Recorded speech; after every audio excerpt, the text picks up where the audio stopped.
Welcome to Rise Unwind. Every week on our show, we bring you lifestyle tips, tricks, and more from all the people who know it best. And this week, we have this. There are so many people that are in relationships where they're blinded by what's actually happening because they're in a very unhealthy cycle of manipulation and lies. And I want those people to feel seen and know that they're not crazy. Boom, I just draw from what's right next to me, and nothing's off limits, and my family has learned to be okay with that. All that and more on Rise and Unwind.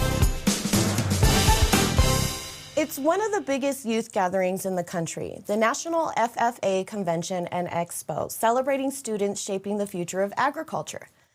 From new technology to sustainability, the FFA continues to grow and inspire the next generation of leaders.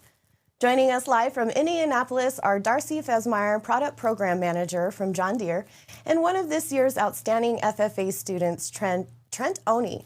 Welcome to the show, you two. Thanks for having us. Yes, thank you. So you're joining us from the 98th National FFA Convention and Expo. What's happening there this week, and what can attendees expect? Yeah, so we're downtown Indianapolis here with over 70,000 passionate FFA members competing and learning about different careers in agriculture, which is over 350, highlighted here at our Expo Center right downtown, right next to Lucas Oil Stadium.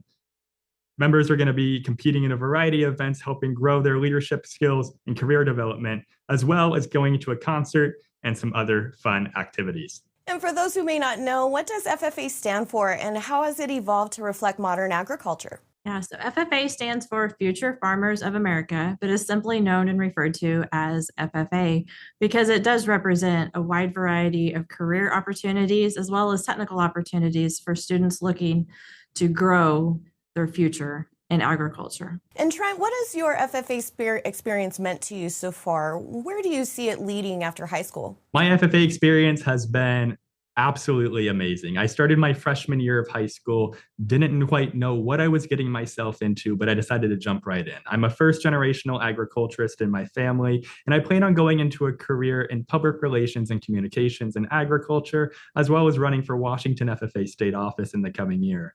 FFA has taught me how to be a better leader, a better public speaker, and to learn more about the agriculture industry, which is so important.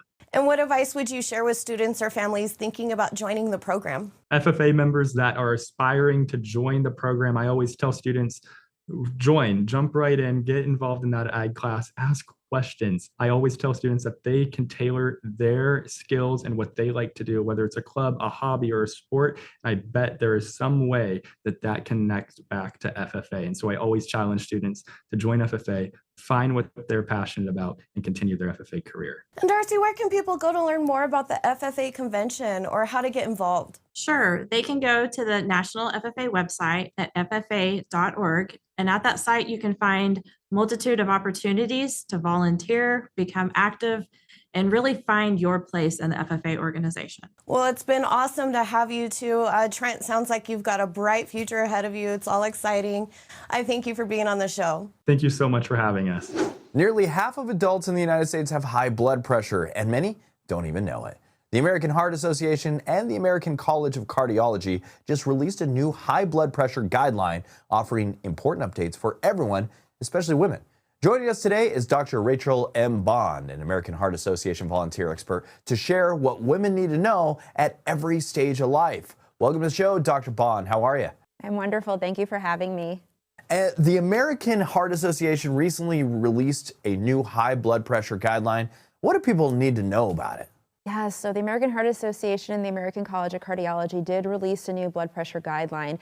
Things that have not changed are how we define high blood pressure. First step is understanding what's normal blood pressure. So normal blood pressure is usually anything less than 120/80. Anything above that is elevated up until we get to the first stage of high blood pressure.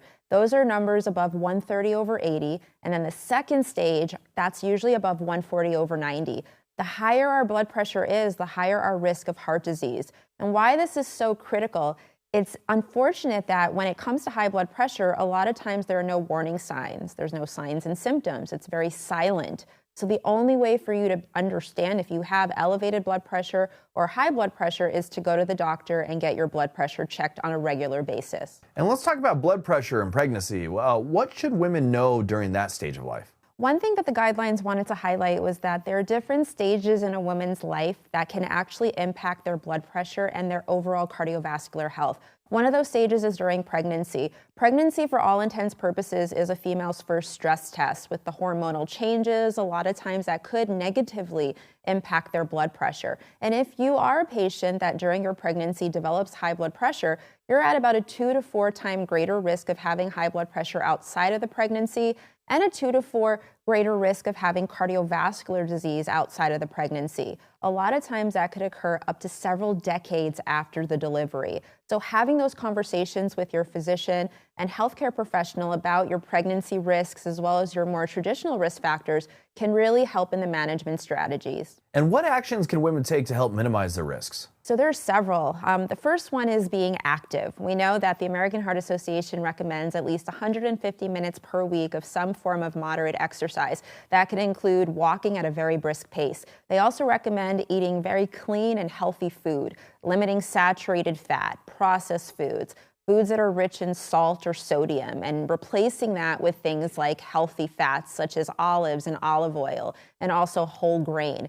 They also talk quite a bit about sleep. When we think about sleep, we need to ensure we're getting at least 6 to 8 hours of sleep per night.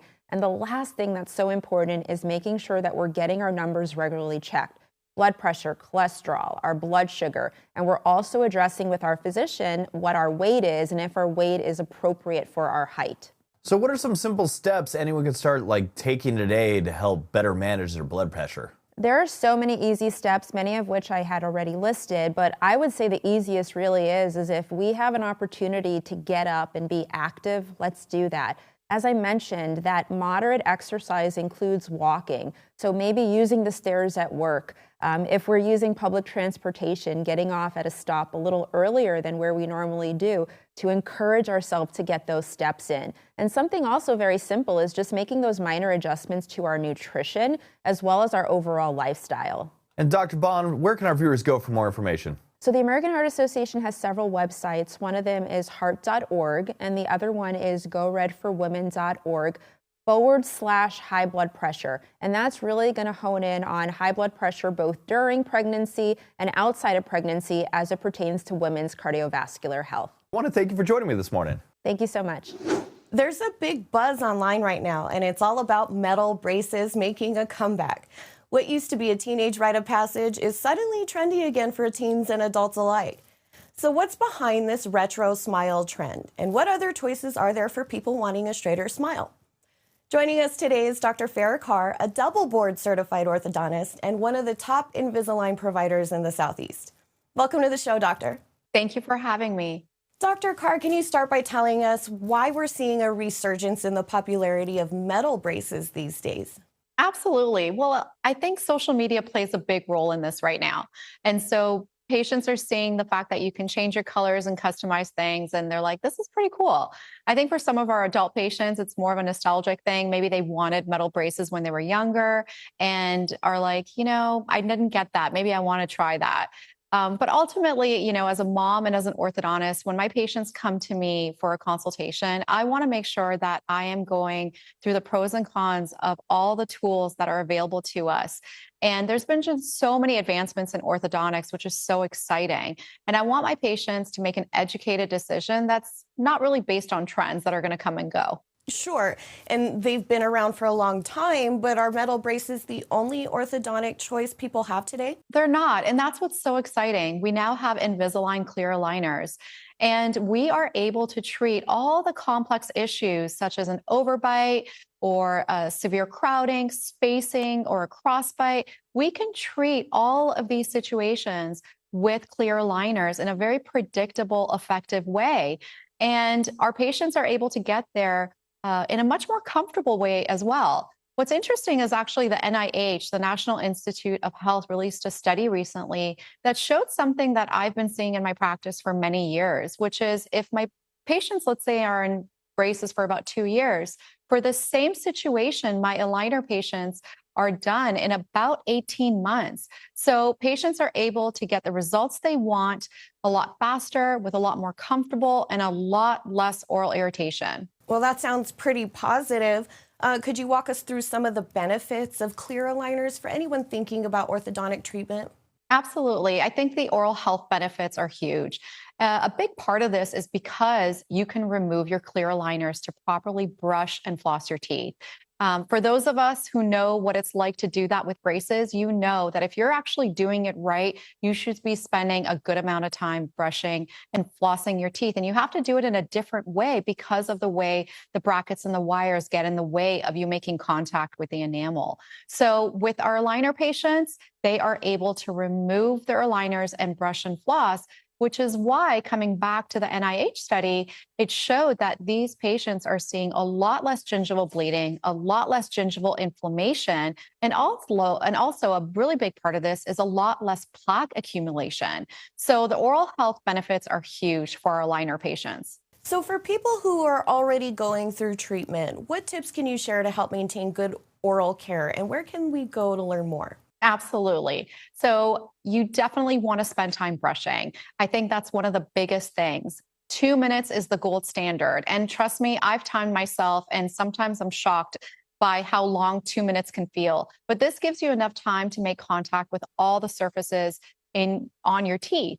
And of course, we always get bacteria and food particles trapped between our teeth. And this is also another issue. So flossing. You got to floss like a boss. So brushing and flossing together is really what you need to be doing to maintain optimal oral health. And to find out more information about clear aligners, you can go to Invisalign.com/find a doctor. Floss like a boss. Dr. Kar, I really like that. It's been great having you on the show. Thank you. Have you ever had one of those family cookouts where everyone's talking a little too loud and the cheese man's flying faster than carne asada hitting the grill? Well, comedian Frankie Quiñones knows that feeling a little bit too well, and he's turning that into comedy gold with his brand new Hulu special, Damn, That's Crazy. Directed by Emmy winner Ali Long. Frankie is here. Welcome to the show. You might know him from This Fool, What Do We Do in the Shadows, and Victor and Valentino. He's bringing the mix of heart, hilarity, and familia to the stage. Welcome to the show, Frankie. How are you, my friend? Oh, good. Dan, thanks for having me, homie. I appreciate it. No worries, man. All right, this is your first hour-long special. Okay, what made Damn That's Crazy the right moment to put your life and your comedy pretty much out there on the stage? Yeah, man. Damn, that's crazy. We say that a lot growing up around the around the homies and stuff. Damn, that's crazy. But yeah, just some of the topics I touch on. I met Ali Wong a long time ago, and she obviously her career took off. Multiple Emmys and stuff like that. And then we were doing some tour dates together, and she goes, hey, I want to produce and direct your special. And I was like, I'd be honored. And then the timing just kind of worked out perfectly with Hulu launching this slate of comedy specials. And then we got into talks, and then, here we are. We took over a year to get the material down. And then, we recorded the special. With the help of Ali Wong, we pieced together a pretty cool piece of work that I'm really proud of. So I'm excited for people to see it. So that's what's up. And damn, that's crazy. And this special, it dives into love, addiction, and the politics of family carne asada. How much does that come straight from your own family gatherings, my friend? Oh, yeah. I draw a lot from family. But yeah, we've been through a lot together, ups and downs. And, I kind of touch on all that, get vulnerable about a lot of stuff.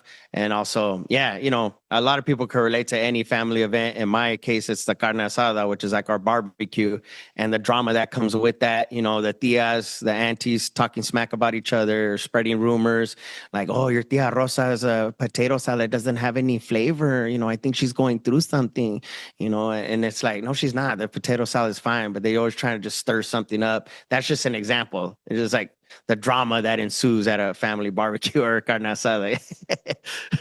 Oh, yeah, I have the same aunt. I have the same stories. I grew up the same way, my friends.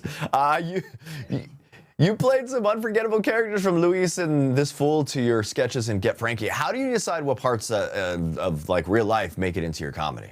Yeah, I mean, nothing's off limits to me, especially when it comes to family stuff or stuff like that, because it's something that a lot of people can relate to, no matter what background you're from. But yeah, I would say, the characters that I do, or the voices I do, or stories I do, come directly from my environment or people around me, or how I grew up and stuff like that. So yeah, my character Creeper, who does Cholo Fit, that came straight from my dad. He was in a lowrider car club, all that good stuff. So yeah, that's just an example of just boom. I just draw from right what's right next to me, and nothing's off limits. And my family has learned to be okay with that. And Ali Wong directed this special. What was it like collaborating with her and bringing that energy to the stage? Yeah, you know what? It really was an honor, because obviously I've known her. We met in a laundromat / cafe where they do an open mic, because there's like a built-in audience, people waiting for their laundry. But yeah, it was so cool to see her career just take off. And then when we started working on it, I didn't know how hands-on she was going to be, and she was really hands-on. She was a huge help. She has such a great eye for things, because people are like, well, what does it mean to direct a comedy special? Yeah, most of it is just the camera setups, but it's what goes on behind the scenes before and after the taping. And she was really hands-on to help me in the editing, and then picking what frames go on what punchline, down to the details like that. And I think it really helped in the end create this super polished piece of work that is now called Damn That's Crazy. Yeah, so yeah, it was fun, man. It's really fun to work with her and watch her work and see her talents in that avenue of being a producer. Yeah, it was cool. And you've been doing a little bit of everything, acting, stand-up, voice work. After the special, what's next for you? Any new projects you could tease and let our audience know?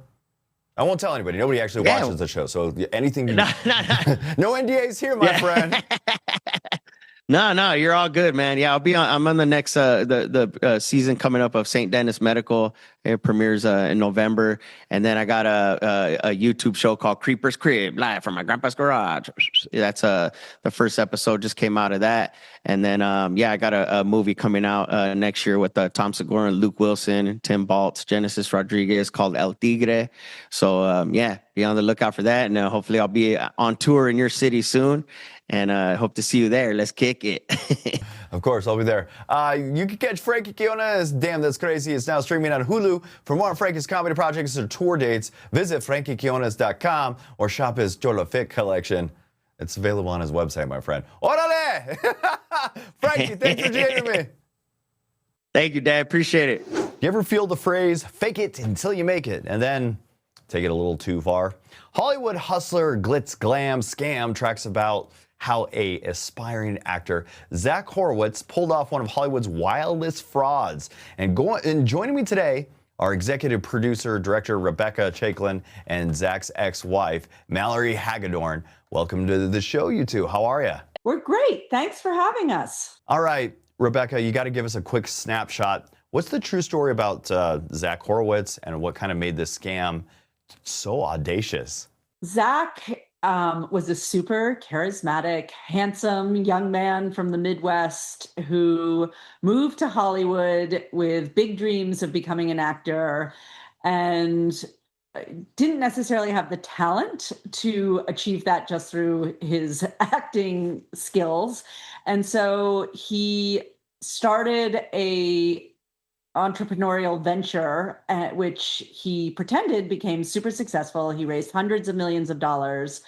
It was all a fake business. It was a Ponzi scheme. But he was able to take the money that he was raising to start buying himself roles in films. And he recruited his most inner circle of friends, a lot of whom were successful in the finance and banking world. And they had very good resumes and were able to go out and raise him hundreds of millions of dollars for this alleged business. And ironically, his one great performance was that he was a super successful entrepreneur. It was in real life, not on screen. Okay, Mallory, you were there when this image and the lies were kind of beginning to be built. What were the early red flags that you kind of wish you trusted? Yeah, I think that some things I wish I would have leaned into more is whenever I would ask questions, which I asked a lot of questions, and a lot of times there were answers, receipts, paperwork, but there were, sometimes if there were ever questions and I was meant to feel like stupid, Zach was very good at making you feel stupid by asking certain questions. I wish I would have had more of a backbone back then. But I really trusted this man. I was with him for almost 12 years. I started that relationship when I was 19. I grew into a life with him. It wasn't just overnight. We are two college sweethearts going into a small apartment to a little bigger apartment, small home, like those kind of things, gradually were happening as we were growing in both of our careers. And the numbers are staggering. How did Zach convince smart investors to try to buy in, and what toll did this take on the victims once it was unraveling? Well, the toll on the victims has been devastating. There were hundreds of families who lost their entire life savings. And he was able to raise, initially, he was able to raise a lot of this money because he had this very tight-knit group of friends, a lot of whom had gone to business school at Indiana University, then went on into the finance world. They had a lot of connections. They were aspirational. They were successful. And once he was able to recruit these people who all loved him and felt that he was super charismatic, they were a great calling card. They had the resumes, they had the connections, and they were able to raise him a lot of money. Zach was also incredibly clever. He always paid people back, and he paid people back on time. The money actually went into their accounts. He provided very, very sophisticated paperwork. He worked with the biggest banks in the country. He had one of the most prominent law firms representing him. So he had all the exterior infrastructure that made him look really legit. And without spoiling too much or anything, what is a big takeaway that someone could take from this or walk away from this? Maybe from an outsider seeing the story from afar, or up close, Mallory, or from your perspective. What is something that someone at home to maybe protect themselves in the future? Yeah, I think that a big takeaway from this is, one of the reasons I wanted to do this is to make a painful experience with something purposeful. There are so many people that are in relationships where they're blinded by what's actually happening because they're in a very unhealthy cycle of manipulation and lies. And I want those people to feel seen and know that they're not crazy. And it happens to so many people. And I just want them to feel that can be a community around it and that they're not alone. Hey, I want to thank you too for joining me this morning. Hollywood Hustler, Glitz, Glam, Scam is available now on Prime Video. Check out the title on Prime Video and watch the series, or check out the trailer. Hey, I want to thank you too for joining me this morning. Thank you. Ever wonder what it feels like to headline the biggest stage in sports entertainment? Yep, that's true. It's WrestleMania 42. It's on its way, and WWE's women champion Tiffany Stratton is leading the charge. From gymnastic star to WWE superstar, she's known for the prettiest moonsault ever and for ushering in what fans call the prettiest era ever. And we got to welcome her to the show. Tiffany, how are you? I'm good. How are you? I'm doing okay. Your path from the U.S. national gymnastics teams to WWE champion, it's pretty incredible. When you look back, what do you think gave you the confidence to kind of make that leap? That's a really good question. My mom actually had a lot to do with me kind of going into wrestling. She saw Charlotte Flair on our TV screen. We were kind of scrolling through the channels, and she was like, you can totally do something like that. Like, that's totally like what you do in gymnastics right now. And I was like, yeah, okay, Mom, I'm going to the Olympics. Like, stop it. I have to focus on gymnastics. And then eventually, that dream died, and I moved on from gymnastics, and I did CrossFit, I did bodybuilding, and I kind of just wanted to do something that was a little bit more competitive. And that's when I was like, you know what, I'm going to try this wrestling stuff out, because I saw it was starting to get popular. I saw it on my Instagram. I saw it on Facebook and stuff like that. So I signed up at my nearest pro wrestling school, and it happened to be at Mr. Kennedy's pro wrestling school. And my mom then had a contact who knew Greg Gagne and had reached out to him. and he agreed to train me for a little bit, and he helped me get my tryout with WWE. And then eventually I tried out and they signed me a week later, and here I am 4 years later, the WWE Women's Champion. I wrestled Charlotte Flair at WrestleMania. I beat Trish Stratus, Nia Jax. So it's been a very successful 4 years. And you've got like a very unique style in the ring. How'd you shape your persona and in-ring moves that fans now connect with Tiffy time? So I think a lot of the moves that I do in the ring, I used to do when I was a gymnast.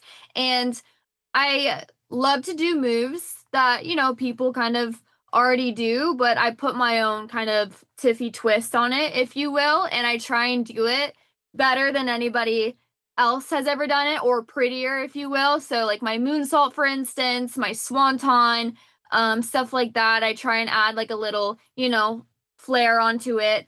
And I also try and make it look brutal and aggressive at the same time. So we're pretty in the ring, but we're also aggressive. And last year, WrestleMania 41 shattered records in Las Vegas. Now WrestleMania 42 is set to return to Allegiant Stadium. How does it feel knowing you'll be part of that history? So last year was actually my first ever WrestleMania, and that whole process was so exciting for me.